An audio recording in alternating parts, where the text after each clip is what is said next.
Hi, Roy here on my channel Roy Reads Anything, including thrillers written by celebrities. So, yep, I've been reading from screen legend Michael Caine. A global conspiracy, a nuclear threat, deadly game. DCI Harry Taylor is about to break all the rules. So this came out, I think it actually came out this year, very recently anyway, yeah, 2023. First novel from Michael Caine, and it opens on a dump. A couple of guys who work running the waste facility, and they find this suspicious looking object. Phone the authorities, but before anybody can do anything, they're beaten up, and this thing, like a sort of steel suitcase with strange glyphs on it, is stolen by masked men. Then we get DCI Harry Taylor is involved, who is he's part of a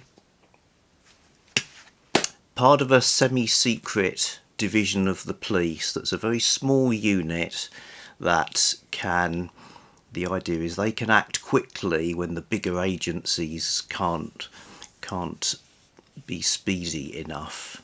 So, he's a bit of a guy. He does his off the books operations and that kind of thing. He pushes the boundaries, etc.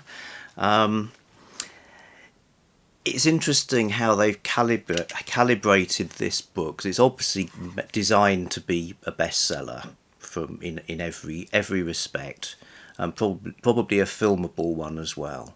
So in order to appeal to everybody, you've got this guy who's middle-aged cop, bit insubordinate, bit tasty with his fists, but he also hates racists, and he's not at all sexist.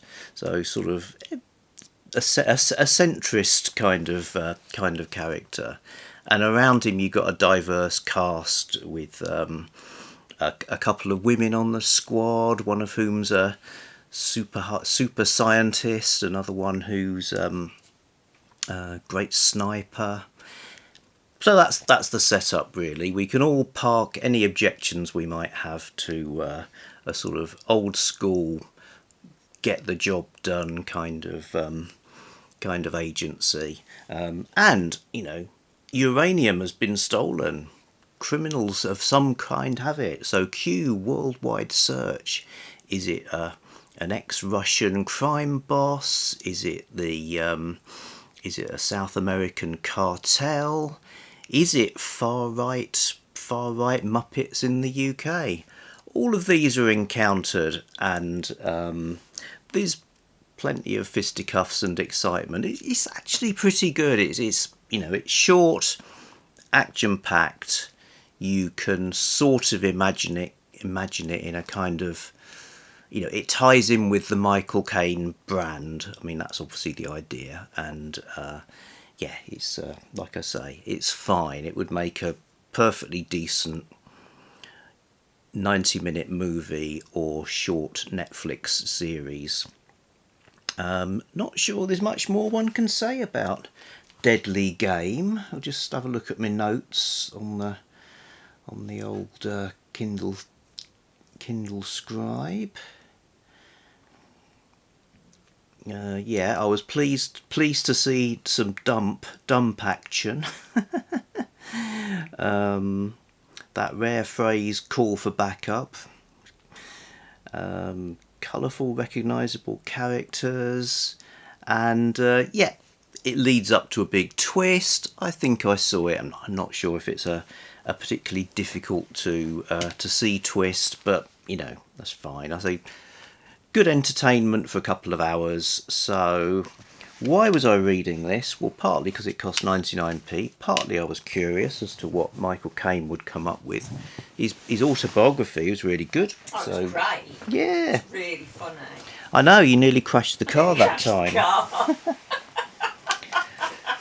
He and Bill Bryson share the honours of making me laugh so much I nearly crashed the car. But it's also Garbaugust, so part of the Anything Goes week. So that's my third Garbaugust book.